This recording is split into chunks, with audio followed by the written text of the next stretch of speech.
দেশপ্রেমিক বাংলাদেশি দেশে বিদেশে যে যেখানে আছেন, আসসালামু আলাইকুম। বাংলাদেশিরা উদ্বিগ্ন সত্য তথ্যের অভাবে এবং সরকারি কর্মতৎপরতা না দেখে।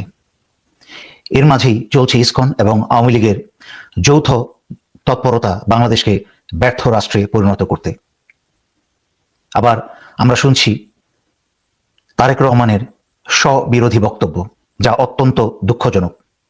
একদিকে তারেক রহমান বলছে যে এই উপদেষ্টা সরকারকে বা বিপ্লবী সরকারকে টেকাতেই হবে, আবার অন্যদিকে এই বিপ্লবী সরকারকে সাহায্য করছে না, কোনো সংস্কার করতে দিচ্ছে না, চুপ্পুকে সরাতে দিচ্ছে না, এবং একই সাথে আওয়ামী লীগকে রক্ষায় তারা কাজ করে যাচ্ছে।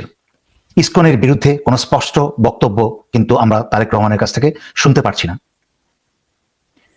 বাংলাদেশে যুক্তরাষ্ট্রে ট্রাম্প প্রেসিডেন্ট হওয়াতে একটা ভয়ভীতি কাজ করছে অনেকের মাঝখানে, আর অনেক ধরনের মিথ্যা বানানো বক্তব্য ছড়িয়ে বাংলাদেশিদেরকে আরো উদ্বিগ্ন করে দেওয়া হচ্ছে। আপনাদেরকে বেশি কথা বলবো না, কারণ আমেরিকা নিয়ে কথা বলার সময় নেই, বাংলাদেশকে নিয়ে কথা বলতে হবে। তবে এইটুকু বলে রাখি যে ট্রাম্প গত শাসন আমলে যেই ভুলগুলা করেছে সেই ভুলগুলা সে আবার করবে না। ট্রাম্প আমেরিকার অতীত যে কোনো প্রেসিডেন্ট থেকে অনেক বেশি বুদ্ধিমান, একজন ভালো ব্যবসায়ী, এবং ট্রাম্পের গত শাসন আমলে কিন্তু ট্রাম্পের অবস্থায় কোনো অন্য দেশে যুদ্ধ, নতুন কোনো যুদ্ধ শুরু হয়নি। আশা করা যাচ্ছে ট্রাম্পের শাসন আমলে পৃথিবীর অনেক যুদ্ধই থেমে যাবে এবং কমে আসবে ইনশাল্লাহ। একই সাথে বাংলাদেশকে নিয়ে যে ভয় পাচ্ছেন তার কিছুই হবে না, সবকিছুই সুন্দরভাবে চলবে ইনশাল্লাহ। এই যে ভারতে দাদারা লাফাচ্ছে ট্রাম্পের বিজয়ে, কিন্তু তার পরের দিনই কিন্তু আবার দাদাদের লাফানো বন্ধ হয়ে গেছে। কি জন্য? ট্রাম্প প্রেসিডেন্ট হওয়ার পরের দিনই একটা নির্দেশ দিয়েছে যে যুক্তরাষ্ট্রে শিশু জন্মালেই নাগরিকত্ব পাবে না। যদি মা অথবা বাবা কোনো একজন যদি গ্রিন কার্ড বা সিটিজেনশিপ না থাকে, নাগরিকত্ব না থাকে, তাহলে সেখানে জন্ম হলেই কিন্তু নাগরিকত্ব পাবে না। এটা সবার জন্যই প্রযোজ্য, তবে বিশেষ করে ভারতীয়দের জন্য এটা অত্যন্ত দুঃসংবাদ। কারণ যুক্তরাষ্ট্রে প্রচুর পরিমাণ ভারতীয় আছে যারা অপেক্ষায় আছে এসেই সন্তান জন্ম দিয়ে মনে করে নাগরিকত্ব পেয়ে যাবে, তারা পড়েছে মহাবিপদে। তাছাড়াও আপনারা নির্বাচনের আগে টুইটারে বা এক্সে আপনারা ট্রাম্পের বক্তব্য দেখে আমি অনেক মানুষের ভীতি দেখেছি, শুনেছি যে কি করবে বাংলাদেশের হিন্দুদেরকে নিয়ে প্রোপাগান্ডায় কান দিয়ে ট্রাম্প কি বলল। এগুলো হচ্ছে ভোট পাওয়ার জন্য রাজনৈতিক কথাবার্তা। ট্রাম্প নিজেই ভারতীয়দেরকে দেখতে পারে না, কারণ ট্রাম্প নিজেই বলেছে আগে যে উই পোকার মতো ভারতীয়রা সব খেয়ে ফেলে। এবং আপনাদেরকে আরেকটা জিনিস দেখাই, দেখেন এই লাল রঙের যতগুলা প্রভিন্স আছে বা স্টেট আছে, এই স্টেটগুলা কিন্তু সব ট্রাম্পের, এবং এরা হচ্ছে কট্টর সাদা, এবং এরা ভারতীয়দেরকে দেখতেই পারে না। আর সেখানে আপনাদের এত দুশ্চিন্তার কারণ নেই, এবং ট্রাম্প কিন্তু ঝানুমাল, সে সব বুঝে। বাংলাদেশে ডক্টর ইউনূস সরকারকে ট্রাম্প সহায়তা করে যাবে আমার বিশ্বাস, এবং আমার তাই ধারণা। এখন আসুন দেশ নিয়ে আসল কথায়। স্বৈরাচারী শেখ হাসিনার বিরুদ্ধে এক যুগের উপরে বাংলাদেশিরা নীরব থেকেছিল।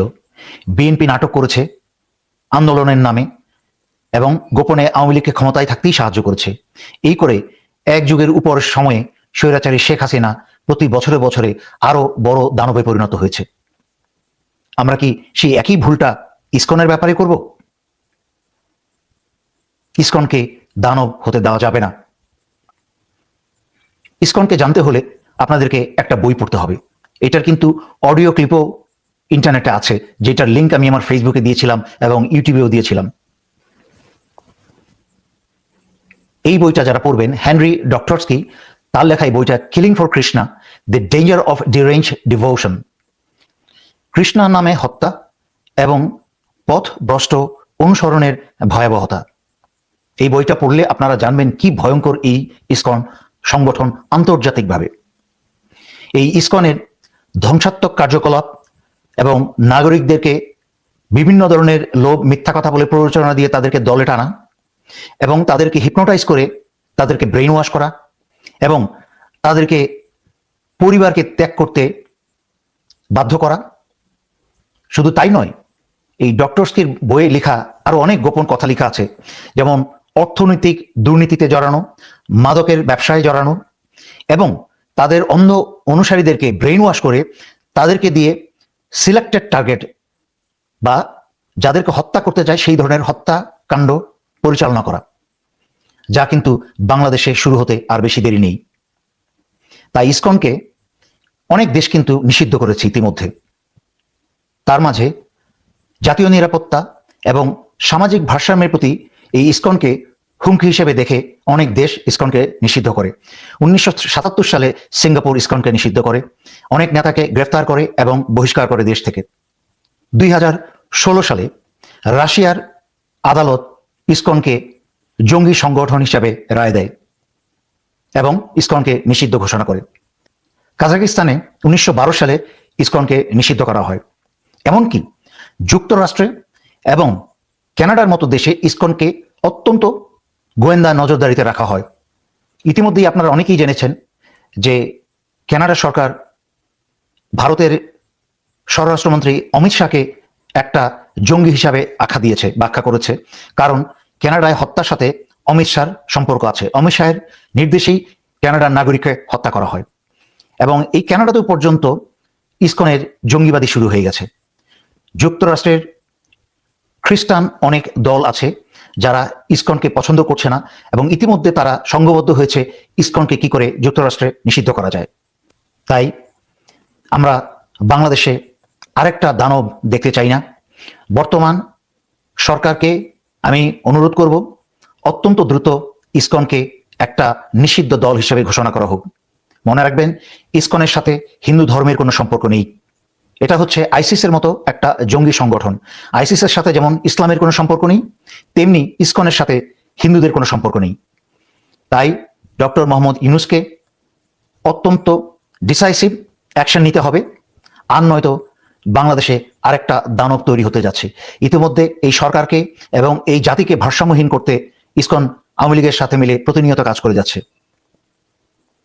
আমরা দেখছি দুদিন পরে পরে হাসিনার সাজানো একটা নাটক বেরোচ্ছে এবং ইদানিং আরেকটা বেরিয়েছে ট্রাম্পের ছবি লাগিয়ে মিছিল করতে। এই যে যারা যারা হাসিনার পরিকল্পিত নাটকে এবং ফাঁদে পা দিচ্ছেন এবং তা প্রচার করছেন, তারা কিন্তু হাসিনারই প্রসার করছেন।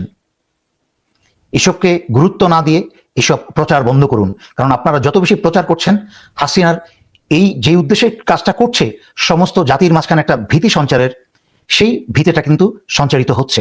তাই আপনারা হাসিনার কোনো বক্তব্য এই অডিও ফাঁসের নামে পরিকল্পিতভাবে হাসিনার এই সোশ্যাল মিডিয়া জঙ্গিবাদিত্ব কিন্তু আপনারা প্রসার করছেন। তাই দয়া করে আপনারা হাসিনার এইসব বক্তব্য প্রচার করা এবং প্রসার করা বন্ধ করুন। আমি আজকে এখানেই শেষ করছি। ধন্যবাদ। আসসালামু আলাইকুম।